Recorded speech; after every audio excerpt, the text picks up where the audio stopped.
नमस्कार। जय तंत्र मंत्र केंद्र में मैं आप सबका हार्दिक स्वागत एवं अभिनंदन करता हूं। मेरे प्रिय भाई बहनों, आज मैं आपको साधना जो बता रहा हूं वो साधना है साधना जो है गंगा माता की योगिनी है। एक उनकी साधना है, गंगा देवी की योगिनी, और इनका योगिनी के नाम भी गंगा है। गंगा नाम की योगिनी की साधना यूट्यूब पर पहली बार आज मैं आपको बताने जा रहा हूँ, जिसके लिए आपको हमारा वीडियो अंत तक देखना चाहिए। और यदि आपने हमारा चैनल अभी तक सब्सक्राइब नहीं किया तो लाल वाली बटन दबाओ और घंटी बजा दो। कोई शुल्क एवं चार्ज नहीं कटेगा। आप हमारे वीडियो को फेसबुक पर, व्हाट्सएप पर, ट्विटर अकाउंट के माध्यम से और इंस्टाग्राम पर अधिक से अधिक शेयर करें। लाइक और कमेंट करना भी आपका धर्म है। दुनिया में जिसका कोई नहीं, मैं उसका हूँ। यदि आपको अपनों ने धोखा दिया है अथवा आपको परायों ने धोखा दिया है तो आप एक बार मुझे अवश्य आजमाएं। हमारा मोबाइल नंबर है 9305 63 71 73। हमसे बात करने का टाइम भारतीय टाइम के अनुसार दिन में दोपहर 12 बजे से 2 बजे के बीच का है। यदि आप सच्चा पवित्र निस्वार्थ दिव्य प्रेम पाना चाहते हैं अथवा सच्चा पवित्र निस्वार्थ दिव्य प्रेम देना चाहते हैं तो आपका स्थान मेरे लिए मेरे प्राणों से भी करोड़ों गुना ऊपर है। मैं राष्ट्रीय अध्यक्ष कृष्णा दल एवं महामंडलेश्वर आप सबसे निवेदन करता हूं, यदि आप मानवतावादी हैं अथवा आप सनातनी हैं तो मुझसे जरूर जुड़ें। यदि आप में योग्यता हुई तो मैं आपको पदाधिकारी भी बनाऊंगा अपने संगठन कृष्णा दल में। ये कृष्णा दल हमारा आपका सबका एक परिवार है। आप देश विदेश में विश्व के किसी भी कोने में रहते हैं, किसी भी जाति धर्म से हैं, कोई दिक्कत नहीं, आप हमारे दिए ज्ञान से भरपूर लाभ उठा सकते हैं। गंगा योगिनी की साधना पूरे यूट्यूब पर खंगाल लेना अभी तक किसी ने नहीं डाली है, लेकिन उससे पहले मैं कुछ ज़रूरी बात बताना चाहता हूँ। मैं जैसा कि मैंने बताया, मैं सुदर्शन चैनल पर हमेशा सुनता हूँ। सुदर्शन चैनल पर मैंने सुना है, और ये मैंने सुना है यानी 6 फरवरी को सुना है सुदर्शन चैनल पर, जिसमें बताया गया था बिंदास बोल में 8 बजे वाले में कि 7 केवल अकेले मुजफ्फरनगर जिले में, डबल इंजन की सरकार है इसीलिए पकड़े गए, 7 भगवा भेष को बदनाम करने वाले, भगवा रूप में घूमते हुए जिहादी सुअर पकड़े गए 7। अब पूरे मुजफ्फरनगर में, अगर मुजफ्फरनगर सिटी में अगर 60 हो सकते हैं तो पूरे ज़िले में कितने होंगे, और कल्पना करो पूरे प्रदेश में कितने होंगे, और पूरे भारत में कितने होंगे। ऐसे होते रहेंगे और होते हैं, अभी तक हैं, जो भगवा भेष को बदनाम करके भगवा ओढ़ के भीख मांगते हैं। आधार कार्ड में भी हिंदू नाम उन्होंने रखवा लिया था, जबकि जांच हुई तो पता चला वो सब मुस्लिम थे 7। जबकि ऐसा ये भीख मांगने वाली, पेट भरने वाली बात नहीं है, ये भगवा वस्त्र को, भगवा भेष को बदनाम करने की बात है। नहीं तो मुसलमान कोई अगर हिंदुओं की बस्ती में भी जाते हैं, अपनी वेशभूषा में जाते हैं अल्लाह के नाम पर, तब भी उनको भीख मिल जाती है। ऐसा नहीं कि नहीं मिलती है, लेकिन उनको ऐसा नहीं चाहिए था, उनको सनातन बदनाम करना चाहिए था। और 30, 25, 30, 40 हज़ार तक एक दिन में वो ठग लेते थे लोगों से। इतनी कमाई थी पुलिस को, उन्होंने बताया, इतनी कमाई। भविष्य बताने के नाम पर, भभूति देने के नाम पर, ताबीज इत्यादि देने के नाम पर ठगी कर लेते थे, और 7 लोग अपना करते थे ठगी 7 लोग, और फिर अपना जमा करते थे बैंक बैलेंस। भाई जब 30-40 हज़ार कोई आदमी रोज करेगा, एक आदमी, तो फिर आप समझ लो कितना। खाने की ना टेंशन, ना किराए की टेंशन, ना पहनने की टेंशन, वो तो कपड़ा लोग उनको दे ही देते वैसे। और भगवा भेष को बदनाम कर रहे थे। उससे पहले मैंने सुना है कि एक भगवाधारी पकड़ा गया था उत्तर प्रदेश में, मुजफ्फरनगर में, और दूसरे दिन मैंने सुना कि 7 और पकड़े गए। आपको समझना चाहिए, जागना चाहिए। और अगर आप फिर 7 फरवरी का बिंदास बोल अगर आप सुन लेते हैं, वो भी आवश्यकता है आपको सुनने की। और 8 फरवरी 2026 का बिंदास बोल आपको पूरे परिवार के साथ बैठ के सुनना चाहिए, अपने बच्चों को भी सुनवाना चाहिए। जो षड्यंत्र हो रहा है आपके साथ, उसको आप समझिए और जागिए। आपको लगता होगा कि अरे सेक्युलर हम लोग हैं, अरे भाई सेक्युलर का ही नंबर पहले आएगा।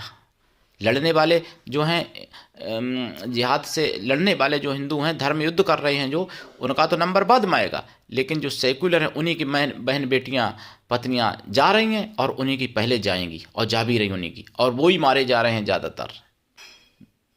आपको जागना पड़ेगा, समझना पड़ेगा और एकजुट होना पड़ेगा। जब एकजुट होगे तभी बच पाओगे। मैंने 4 उपाय बताए हैं वीडियो में, इसमें नहीं, पहले वाले में से, तो आप देख लेना और आप बच सकते हो, अपने परिवार को बचा सकते हो। परिवार बचेगा तभी फिर आप पास पड़ोस में बचा पाओगे, तभी फिर मोहल्ला बचा पाओगे।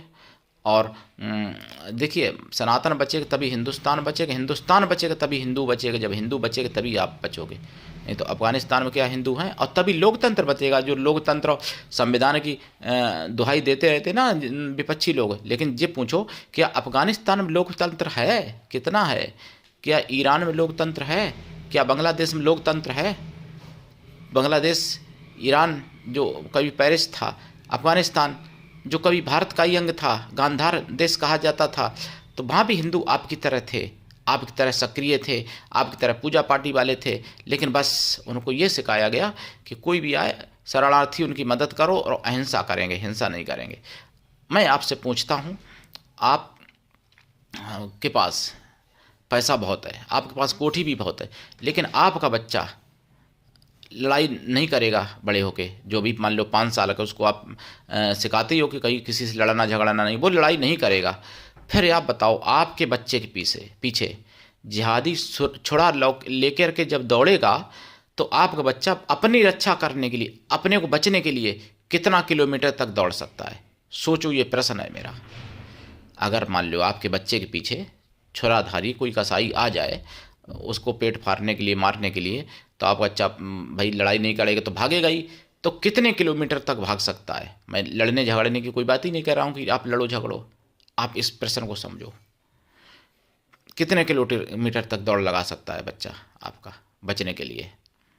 तो लास्ट में वही होगा ना जो बांग्लादेश में हुआ, जो मुर्शिदाबाद में हुआ, पश्चिम बंगाल में। तो इसलिए मैं आपको कहता हूँ कि आप जागो। अब मैं गंगा योगिनी की साधना बताऊँ। देखो, गंगा योगिनी की साधना जो ऐसी है कि गंगा माता के किनारे पर अगर करो तो ज़्यादा अच्छा है, गंगोत्री से लेकर गंगा सागर तक, कहीं भी गंगा किनारे। अगर ऐसा संभव नहीं है तो गंगा जल अपने सामने रखो, घर पर करो। साधना रात्रिकालीन है, इसमें देसी गाय के घी का दीपक जलेगा, शुद्ध खोया की मिठाई का और पंचमेवा का प्रसाद रखा जाएगा, पंचामृत भी रखा जाएगा इसमें। साधना के बाद प्रातः पंचामृत पी लें और प्रसाद खुद खाएं, परिवार में बांटें। साधना से पहले लाइफ टाइम के लिए शुद्ध शाकाहारी हो जाएं, क्योंकि शाकाहारी रहना परम आवश्यक है। और साधना काल में ब्रह्मचर्य व्रत, एक टाइम भोजन, भूमि शयन भी परम आवश्यक है। ये साधना पवित्रता तो देती है आपको, आपके पाप भी नष्ट कर देती है। और कई लोग हमसे प्रश्न कर चुके हैं कि लाखों गुना तपोबल बढ़ा दें कि करोड़ों गुना तपोबल बढ़ा दें, तो ये गंगा योगिनी आपका तपोबल लाखों गुना करोड़ों गुना भी बढ़ा सकती हैं। गंगा योगिनी ये गंगा माता की एक शक्ति है, गंगा माता की सेविका है, गंगा माता की जैसा इनका प्रभाव है पाप नष्ट करने में, कष्ट नष्ट करने में, दुख दरिद्र नष्ट करने में। तो इसलिए ये साधना आपको जरूर करनी चाहिए।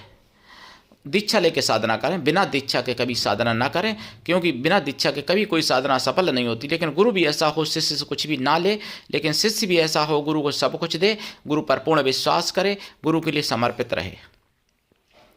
शिष्य ऐसा हो जो गुरु से अपने मन की सारी बात कह सके, अपना भला बुरा, पाप पुण्य, दुख सुख सब कुछ बता सके, ऐसा गुरु भी होना चाहिए जो शिष्य की सारी बात सुन सके। तभी कल्याण होता है, ना कि टीवी पर देख के या भीड़ को देख के किसी को आपने गुरु मान लिया वो आपका कल्याण कर देगा। ऐसा अगर आप सोचते हैं तो ये बिल्कुल झूठ है, गलत है, आप अनजान हैं। और इसी तरीके से आप सोचते हैं कि मैं 112 नंबर पे फ़ोन करूँगा, तो मैं आपको बता दूं नागपुर में दंगा हुआ, तभी नागपुर में हिंदू मुस्लिम का, तो हिंदुओं ने फ़ोन किया। जब फ़ोन किया तो पुलिस वालों ने कहा कि अरे भाई मैं कैसे आऊँ, मेरे ऊपर खुद ही हमला हुआ है। तो आप ये सोचो, पुलिस के सहारे अगर आप बैठोगे, सरकार के सहारे बैठोगे, सरकारें आएंगी जाएंगी, पुलिस वाले अपनी रक्षा करेंगे पहले, तभी तो आपकी कर पाएंगे। तो इसलिए आपको अपनी रक्षा करने के लिए खुद ही खड़ा होना चाहिए, एकजुट होना चाहिए, संगठित होना चाहिए। जो मैं साधना बता रहा हूँ ये साधना सनातन धर्म की है, इसलिए आपको जन जन तक पहुँचाना चाहिए, सनातन धर्म की आवाज़ है। और यानी आप सबका चैनल है, अकेले हमारा नहीं है, इसलिए आपको अपना चैनल समझ के आगे बढ़ाना चाहिए। कभी आप इसको मेरा चैनल ना समझो, अपना चैनल समझो। और जागना चाहिए, दूसरों को भी जगाना चाहिए। जाप करोगे, जाप का दशांश हवन करो, हवन का दशांश तर्पण करो, तर्पण का दशांश मार्जन करो, मार्जन का दशांश पवित्र ब्राह्मण पतिव्रता स्वासिनी स्त्रियों को भोजन करा दो, या फिर पवित्र ब्राह्मण कन्याओं को भोजन करा दो, अथवा पवित्र ब्राह्मण विधवाओं को भी भोजन करा सकते हैं जो मन से तन से पवित्र हों। कन्या या विधवा या स्वासिनी स्त्रियां किसी भी जाति वर्ग की हो सकती हैं, लेकिन वो मन से तन से पवित्र हों एवं शुद्ध शाकाहारी हों। अगर ऐसा संभव नहीं है तो उतनी गौ माताओं को भोजन करा दें, आपका कल्याण जरूर होगा। कृपा प्राप्ति तो देखो 1.25 लाख में हो जाती है, लेकिन अगर आप वचन चाहते हो, प्रत्यक्षीकरण चाहते हो, तो ये साधना वर्षों तक करनी पड़ती है, क्योंकि बहुत बड़ी आदिशक्ति का एक रूप है।